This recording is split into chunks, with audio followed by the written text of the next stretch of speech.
Mobile मध्ये आणि पाहुणे टीव्ही मध्ये हरवतात. ही नाती जपली तरच माणसामध्ये माणूस दिसणार आहे. आपली सण उत्सव रीती रिवाज साजरा करतो तेव्हा एकमेकांना घरातच नाही तर समाजात जोडला जातो. मग दिवाळी असो, ईद असो, नाहीतर नाताळ, या सणातून जोडलेली माणुसकी घरच नाही तर समाज आणि देश जोडतात. दुर्दैवाने माणुसकी हरवत जात आहे. माणुसकी संपली की घर संपते, घर संपले की समाजही संपतो असे मला वाटते. समाजातील प्रत्येकाच्या घरातील नात्यातील अंतर संपवायचं असेल तर समजून घ्यावे लागेल की माणुसकी म्हणजे काय असतं.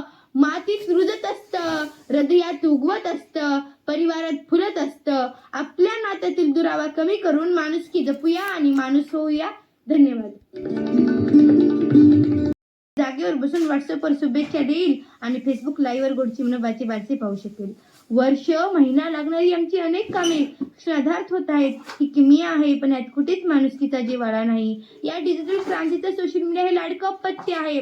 त्याने आमचे जीवन व्यापून टाकले आहे. एक प्रकारे फेसबुकची भावड, ट्विटर, व्हॉट्सअप, इंस्टाग्राम, टेलिग्राम या गतीचा सुसावट बुलेट ट्रेन मध्ये मात्र आम्ही आमचा परिवार, माणुसकी विसरून गेलो आहोत.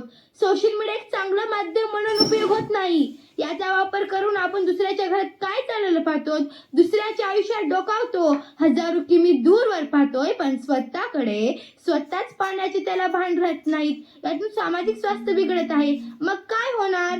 अतिशहाणा त्याचा बैल रिकामा अशी झाली आहे.